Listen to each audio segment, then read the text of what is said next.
Hi, I'm Brad Avery, staff writer at BevNET, and we're here at the 2017 Natural Products Expo West here in Anaheim, California. I'm standing with Paddy Spence, CEO of Zevia, a zero-calorie sparkling drink company with stevia as its main kick. Now, want to talk about a few things, Paddy, about the brand, where it's going. A lot of exciting things are happening. So to get started, you've really become a platform brand for zero-calorie sparkling drinks. You've had your main soda for a while. Last fall, you launched your sparkling waters, Yep. and just this quarter, you launched an energy drink. Tell me a little bit about your strategy positioning yourself as that platform brand. So we're seeing some really dramatic changes in the beverage landscape right now, and younger consumers are looking for innovation as always, but they're really focused on better-for-you beverages. And one of the things we've found over the last couple of years is that millennials in particular are drinking both sugary beverages and also zero-calorie naturally sweetened ones like ours.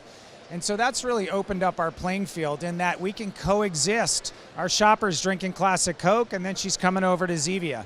And what we're finding is consumers are looking to moderate sugar, but it's still an occasional indulgence, and so we fit right into that. We're a go-to beverage, and you can occasionally indulge in sugar as well.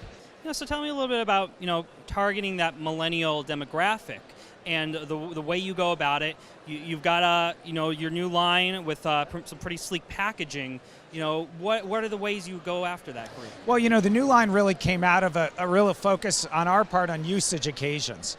So when we looked at our soda products, there were 4 key usage occasions that we identified. Certainly refreshment, but also hydration, energy for the caffeinated items, and then unwinding at the end of the day. A lot of folks were using our items as mixers for alcoholic beverages. So what we did is we then built that product line out to address each of those usage occasions specifically.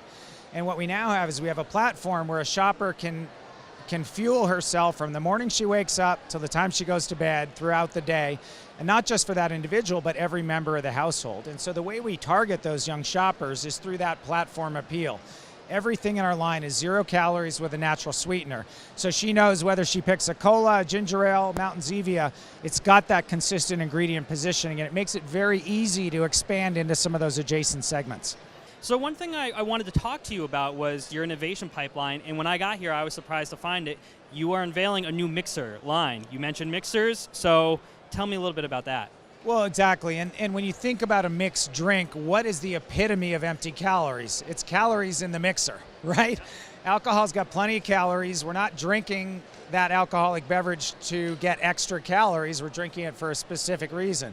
And so a zero-calorie mixer makes all the sense in the world. And so we created the world's first zero-calorie naturally sweetened ginger beer. We have a dry lemon lime with a hint of bitters, and we have a tonic water as well. Great, so when can we expect to see those on shelves? Those are shipping later this month, and we're going to be having those both in the natural channel, but as well as conventional food, drug, and mass. Great, and speaking of distribution, so you're very well represented in the natural channel, and you're also, you're in Target, you're in some other big companies and some big retailers.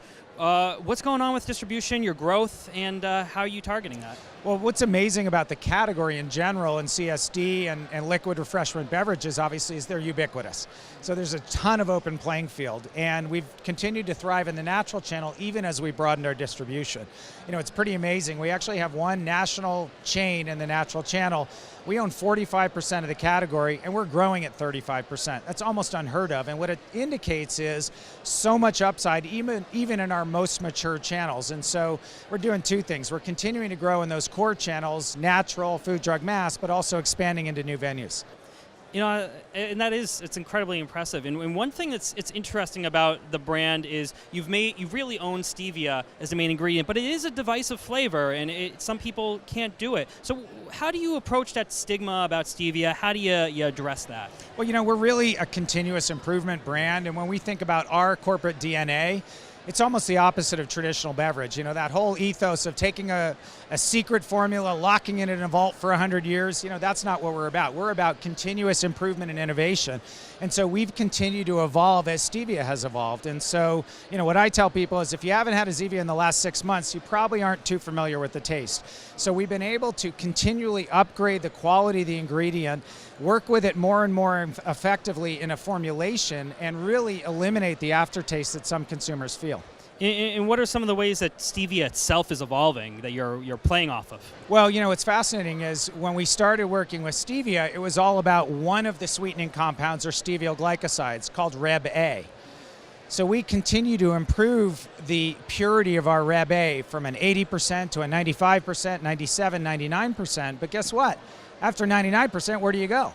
And what we found is there are actually a dozen sweetening compounds in the stevia leaf. And now we're using a blend of glycosides or sweetening compounds. So we're using Reb A, but we're also using Reb D and Reb M. And that blend of glycosides allows us to get a much more sugar-like, smooth taste without bitterness.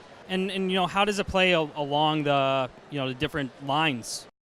But it's phenomenal. And what's neat is there's really no one who's more focused on stevia beverages than we are. And so we've done tremendous R&D on it. And we know exactly how to work with the stevia ingredient in a citrus versus a cola versus a spicy flavor like a root beer. So that's been a lot of it. So one other thing I want to mention was there's a Reuters article recently where you mentioned that you have no interest right now in selling the company, but you would be open to selling some shares of the company. Would you be able to expand a little bit on what you meant by that and what's going on? Yeah, well, thanks for asking. Sometimes a little of the nuance is lost in a print article, but really our goal is to remain independent. We are a trusted, authentic brand, and it's been a lot of our success is that independence and authenticity. So, frankly, my goal is for us to remain independent and be like a Sam Adams. I grew up in Boston, and I love the Sam Adams brand because they've been able to harness the authenticity and the innovation that's made that brand successful, even while they're a billion-dollar public company. And it's an amazing testament to that brand, and we think that it's a great model for us. Great. Are there, ways you might be open to, to selling shares, to working with other companies, to working with investors? Well, look, we're about trying to get our beverages to the consumer, and the most efficient way to do that. And you know what? If getting into Toys R Us means we have to partner with another company, we're open to that. But really, we love our independence and our authenticity. That's great. Well, you really have filled out the portfolio here. It's really looking great. Thank you so much for taking the time to talk. Absolutely. Thanks for having me.